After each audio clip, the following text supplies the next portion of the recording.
इस कार्यक्रम के पुण्यार्चक हैं श्रुत संवर्धक समूह गुरु भक्त परिवार, श्री चंद्रदीप जी आगरा, श्री नितिन काला हैदराबाद, श्री विकास जैन इंदौर, श्री मानस जैन टीकमगढ़, श्री दिनेश जैन अली टीकमगढ़, श्री राजीव जी जैन सहारनपुर, श्री नवीन जी छतरपुर, श्री शिवम श्रेयांश जैन भिंड, श्री उदित जैन तन्मय जैन सहारनपुर, श्री हैप्पी भैया शानगढ़, श्री शशांक जैन आरा बिहार, श्री प्रवीण जैन आगरा, श्री नितिन कासलीवाल औरंगाबाद, डॉक्टर श्री अक्षय जैन, डॉक्टर मनीष बोथरा जयपुर, श्री अक्षय जैन सहारनपुर, श्री आदित्य जैन बेगमगंज मध्य प्रदेश, श्री पदम चंद जी बाकलीवाल, नितेश जी बाकलीवाल, सोनाली जी बाकलीवाल, निर्जरा जी बाकलीवाल, ज्योति बाकलीवाल निवासी Abu Dhabi, doctor Akshay Jaipur, Manish Bothra Jaipur. संगति, संस्कार, संपर्क, संसर्ग यह जीव के संसार में अधिक रहने या ना रहने का निर्धारण किया करते हैं। जब भी जीव का संपर्क जिन वस्तुओं से होता है वह निर्धारित करता है कि संसार में आपकी स्थिति क्या होगी। संसार में कोई निर्णायक है तो संगति है, कोई निर्णायक है तो संपर्क है, कोई आपकी दिशा का निर्धारण करने वाला है तो संसर्ग है अथवा संस्कार हैं।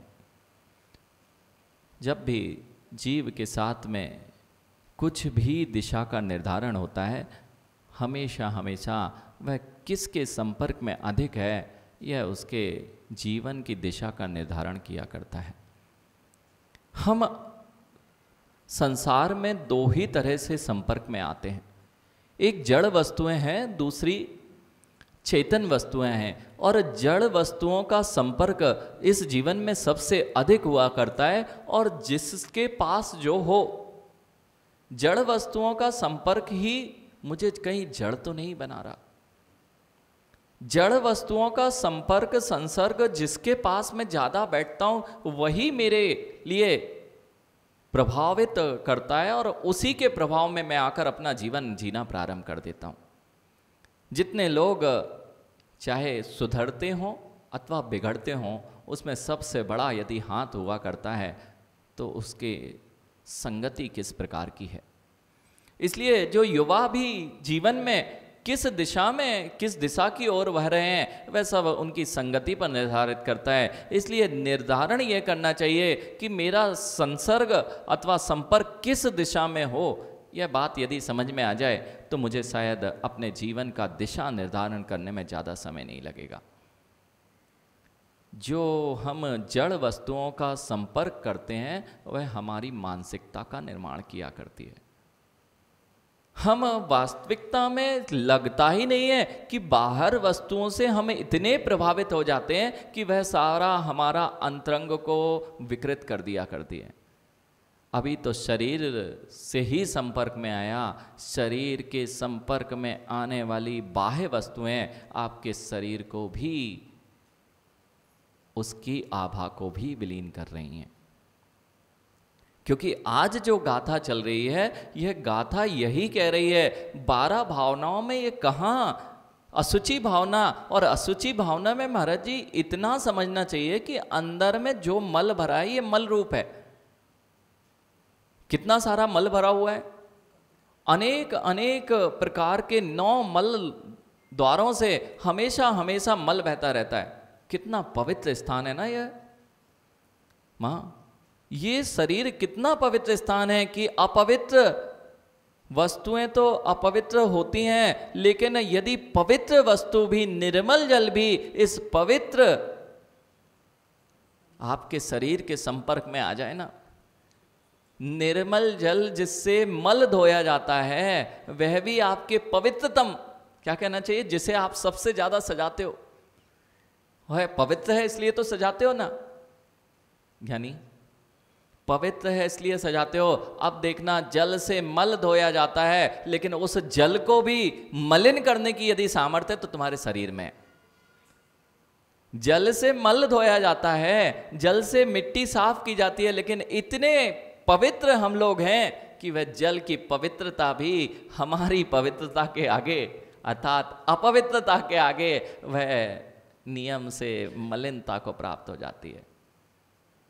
यही हो रहा है, अभी तक हमें पता ही नहीं है। यानी बहुत अच्छा, ऊपर से कलश, ऊपर कलश और अंदर मल, ऊपर कलश और अंदर मल। अभी हमने यह बात की थी भावनाओं को लेकर, लेकिन शरीर की स्थिति भी यही है कि ऊपर तो कलश है और ऊपर से कितना चमक रहा है, और अंदर से स्वर्ण कलश में मल भर दिया जाए। ऐसे ही माँ एक बार ढक्कन खुलता है उस कलश का, तब समझ में आता है कि कितना मल और दुर्गंध में मल भरा हुआ था। ऐसे ही इस शरीर में यदि हम खोल के देख भी लेना तो भरा क्या है, सब कुछ अपवित्र वस्तुओं से बना हुआ यह शरीर है। अगर किसी का घाव भी दिख जाए ना झांझरी जी, मनीष, यदि किसी को घाव हो गया, उस पर मक्खी बैठ रही है, तो ग्लानि का कारण बन जाता है। अंदर ऐसा भाव, अरे लेकिन स्वयं के पास मल भरा हुआ है, वह ध्यान ही नहीं जाता है। तो क्या करें ध्यान करके? पीयूष भैया, विषय तो यह है, इसके ध्यान करने से होने वाला क्या है? आनंद। इसे ध्यान करते रहेंगे तो आनंद नहीं आएगा। तो फिर आचार्य भगवान कह रहे हैं, ध्यान जिसका कर रहे हो, इसको ध्यान करोगे तो नियम से तुम्हारी संगति बिगड़ रही है और तुम वैसा ही कार्य कर रहे हो जो अभी तक करते आए हो। मनीष, अपना आभा मंडल सुधारना हो ना, तो अपने आसपास का वातावरण का भी ध्यान रखना चाहिए। जिससे हम संपर्क में आ रहे हैं वही हमारे आभा मंडल को प्रभावित करता है। पीयूष भैया, बहुत गहरे में विषय है। यदि हम जिन वस्तुओं के संपर्क में हैं वह क्या हमारे आभा मंडल को प्रभावित करता है? जिसे आप कहते हैं ना, किसी के पास जाओ तो बहुत तेज दिखाई देता है, किसी के पास जाओ तो रूखापन दिखाई देता है। यह आपकी प्रवृत्ति और आपके साथ संपर्क में आने पांचों इंद्रियों के विषय पर निर्धारित होता है कि आपका आभा दूसरे को आकर्षित करेगी अथवा दूसरे के लिए वह ग्लानि का कारण बन जाएगी। सबसे ज़्यादा संपर्क हमारा बाह्य वस्तुओं से होता है, और उसमें भी संपर्क में आने वाली जो हम हमेशा अपने साथ रखते हैं, ऐसी कोई वस्तु है क्या? यानी शरीर के अतिरिक्त आशीष ऐसी कोई वस्तु बताइए जिसे हम हमेशा अपने साथ रखते हो। पीयूष भैया, ऐसी कौन सी वस्तु है जिसे हम हमेशा शरीर के अलावा साथ में रखा करते हैं? मोबाइल है, इन्होंने आशीष भैया ने दिमाग लगाया, सत्य है, ये मोबाइल भी तुम्हारे सबसे ज़्यादा आभामंडल को खराब करने का कारण बन रहा है। मैंने कहा था, जिस चीज़ों का संपर्क है यही तुम्हारे अंदर की सारी चाहे भौतिक चीज़ों को मलिन करे अथवा तुम्हारे भावों को मलिन करे, ये सब कारण ये संपर्क से बनता है। पीयूष भैया, कौन सी चीज़ है जो मैं हमेशा साथ में लेके चलता हूँ और कभी छोड़ता नहीं हूँ? माँ, शरीर के अतिरिक्त ऐसी कौन सी वस्तु है जिसे मैं ग्रहण करता हूँ, लेता हूँ तो कभी छोड़ता नहीं हूँ? आज इस पे विचार हो गया ना तो आपको बहुत सारा जिन दर्पण सिद्धांत हो जाएगा। पीयूष भैया, ये वस्तु पर अगर आज विचार कर लिया कि मैं जो ग्रहण करता हूं वह मेरे साथ हमेशा बना रहता है, ऐसा ग्रहण करने के समय यदि ध्यान हो जाए, यदि मैं अपवित्र वस्तुओं को ग्रहण करूं, अगर शरीर पर मल लगा रहे और मेरे साथ मल हमेशा बना रहे, तो मल को लगाओगे क्या?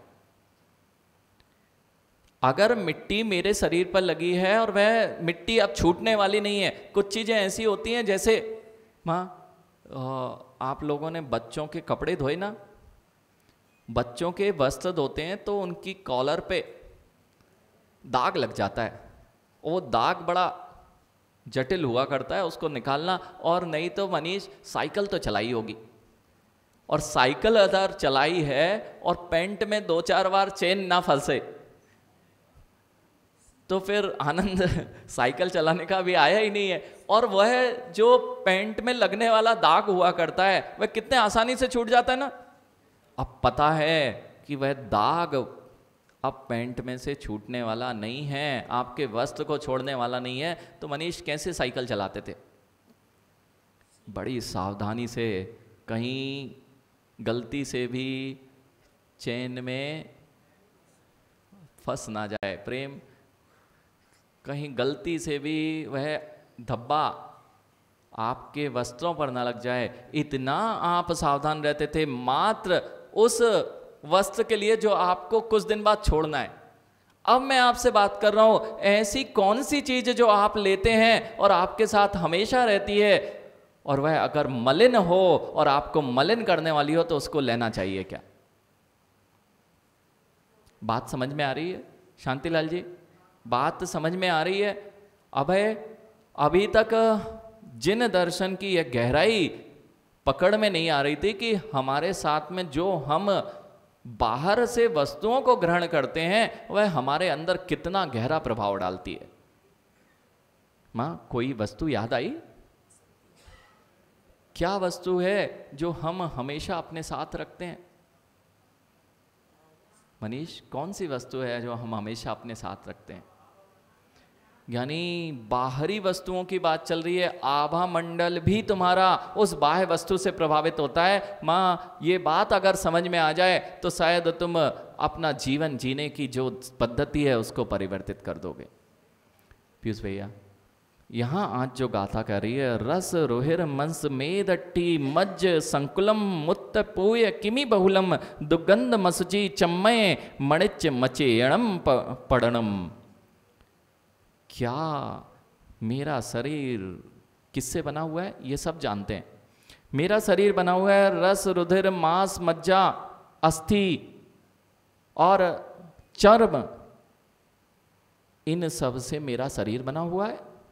इसके साथ में मेरे शरीर के अंदर ये चर्म आदि से मैंने ऊपर से ढक लिया है, लेकिन अंदर क्या भरा हुआ है? मूत्र मल मूत्र पीव आदि का यह भंडार है, ये हमारे अंदर भरा हुआ है। ये सब अपवित्र हैं और चर्म से ढके हुए हैं। ऐसा चिंतन करना, ये सब चिंतन करना, ये सब असुचि भावना में आता है। लेकिन मैं ये आपसे पूछ रहा हूं, ये सब है मेरे अंदर, लेकिन यह सब भी तुम्हारे अंदर होने पर भी आपके बाह्य वस्तु से प्रभावित होता है। पीयूष, ये शरीर में से, रक्त में से अथवा जो मांस है, यह भी सुगंध देता है और यह दुर्गंध देता है। मेरा शरीर, किसी का शरीर दुर्गंध देता है, किसी का शरीर सुगंधित हुआ करता है, और उस शरीर में क्या भरा हुआ है? दुर्गंधित वस्तुएं। और दुर्गंधित वस्तुओं को भी यदि सुगंधित बनाना हो तो आपको जो आपके संपर्क में आने वाली वस्तु है, जो आप हमेशा लेके चलते हो, उसे सही कर लेना चाहिए। अबे, ये युवा तो ये सोच रहे होंगे महाराज जी सही है, ऐसे ही करते हैं, ये तो शरीर दुर्गंधित है, हम डीओ और स्प्रे लगाते हैं जिससे ये बहुत देर तक हमारे साथ सुगंधित रहता है। यानी ये पुनः पुनः, जैसे माँ घर में चूहा मर जाए और अगरबत्ती लगा ली जाए, घर में चूहा मर जाए और अगरबत्ती लगा ली जाए तो क्या होगा? दुर्गंध नहीं आएगी ना? देखना, यानी हर चीज का आभा मंडल आपको प्रभावित करता है, और इस बात को आप नहीं जानते। जब दुर्गंध आपको प्रभावित कर रही है, ये बाह्य का संपर्क, माँ जिसके घर में चूहा मरा पड़ा हो उसके घर में कितना अच्छा बुद्धि लगती है, कितना अच्छा पढ़ाई में मन लगेगा, कितना अच्छा ध्यान लगेगा। जिसके बाह्य घर में यदि ऐसी अशुद्धि पड़ी हुई है, ये बच्चों के साथ यही गलती हो रही है आशीष, इनकी टेबलों पर अशुद्ध द्रव्य रखे रहते हैं, और अशुद्ध द्रव्य में अथवा वे शरीर पर ही स्कूलों में जा रहे हैं और अशुद्ध बेल्ट आदि का पहनते हैं। आपको पता ही नहीं है इसके अंदर में बहुत सारी वर्गणाएं जो होती हैं वह इतनी अशुद्ध होती हैं कि आपके मस्तिष्क पर प्रभाव डालती हैं और वह आपके मस्तिष्क को चलना बंद कर देती हैं। अब तो आप लोग तो समझदार हैं, आप लोग ऐसा नहीं करते, और करते हैं तो कम से कम चमड़े की वस्तुएं अथवा घर में जो इस तरह की चीज़ें रखी हैं वह आपकी बुद्धि को भ्रष्ट करने का काम करती हैं। दूसरी बात है माँ, मैंने अभी अभी आपको बताया, यदि दुर्गंध आना प्रारंभ हो जाए तो कितना अच्छा लगेगा ना, कितना मन लगेगा प्रवचन सुनने में।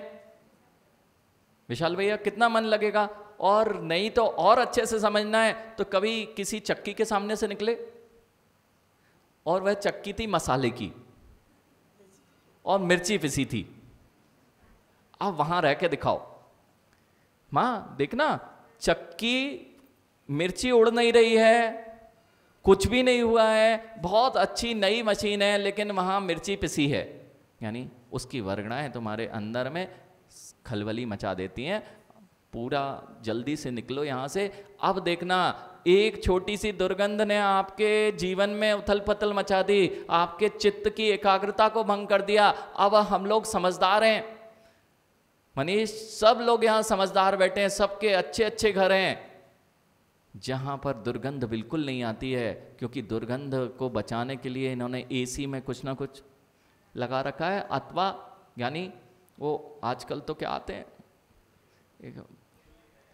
हाँ बहुत सारे नए नए तरीके के रंग, नए नए तरीके के पुष्पों की खुशबू वाले क्या लगा दिए जाते हैं, इत्रों के वो प्रकार लगाए। आप देख लीजिए, ये समझदार लोग हैं। ये घर में जो बदबू है वह बदबू ना आए। माँ घर में कचरा पड़ा हो, अगरबत्ती लगाओगे चलेगा ना? तो ये जो भी लोग प्रयोग करते हैं ये क्यों करना पड़ गए? यानी कितने समझदार हो। अब तो हर घर में कचरा बाहर फेंका ही नहीं जाता।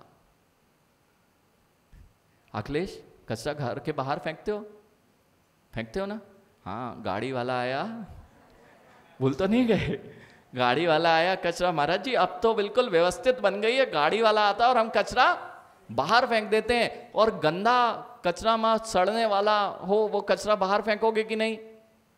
घर में तुरंत ही गाड़ी वाले का भी इंतजार करने के लिए कुछ कचरा आप घर में नहीं रखते, क्योंकि वह भी बदबू मारने लगता है। लेकिन अब जितने समझदारी आप दिखा रहे हो, नहीं तो माँ ऐसे लोग हैं, वो क्या है, डस्टबिन रखा हुआ है ढकने वाला, और ढक्कन खुला रह जाए तो बदबू आती है। यानी सब ने अपने घरों में कचरा घर बना रखा है। अरे जी कैसे? हम तो बहुत स्वच्छ रहते हैं, ऐसे चमकते हैं मनीष घर, जगदीश भैया ऐसे चमकते हैं कि बिल्कुल आपको पता ही नहीं लगे। लेकिन ये कहीं चमक के नीचे खोद के देख लिया ना किसी ने तो क्या होगा? अब तो हर घर में पीयूष भैया अटैच की व्यवस्था है। ये मल एक भी बाहर नहीं फेंकने जाते और अपने आप को बहुत सुंदर कहते हैं। जान जी अटैच है ना, बुद्धिमान है ना सब।